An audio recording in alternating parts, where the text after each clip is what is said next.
Et premier pic de froid glacial de l'hiver ce week-end dans une grande partie du pays. Moins 18 dans le dos relevé ce matin par ces grands froids. On a tendance à vouloir se calfeutrer chez soi. Pourtant, près de 6 millions de Français restent mal chauffés. Ça concerne donc 12 millions de personnes. En cause souvent une mauvaise isolation.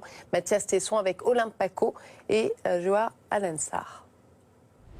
Il y a encore quelques jours, la température à l'intérieur du domicile d'Alain, retraité, était difficilement supportable. Dès qu'il y avait une vague de froid, dès que le froid était plus persistant, la température baissait de 2 ou 3 degrés. Ça peut descendre à 18, 17 quand même. Une sensation inconfortable qui, très rapidement, rend pénible la moindre activité. Et vous n'êtes pas à votre aise, déjà, pour commencer.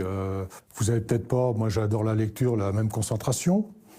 Il y a un moment, là, il y a l'emprise de la fraîcheur qui vous enveloppe, quoi.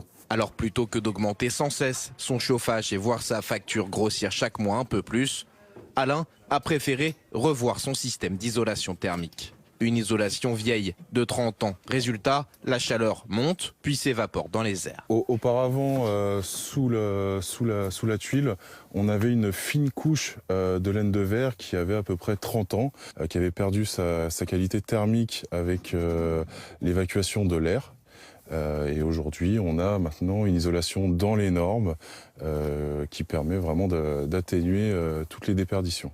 L'isolation vétuste de certains logements, c'est l'une des principales raisons de la précarité énergétique en France. Un tiers des logements en France, soit près de 7,5 millions de logements, sont considérés comme des logements qui sont très difficilement chauffables, qu'on appelle des passoires énergétiques.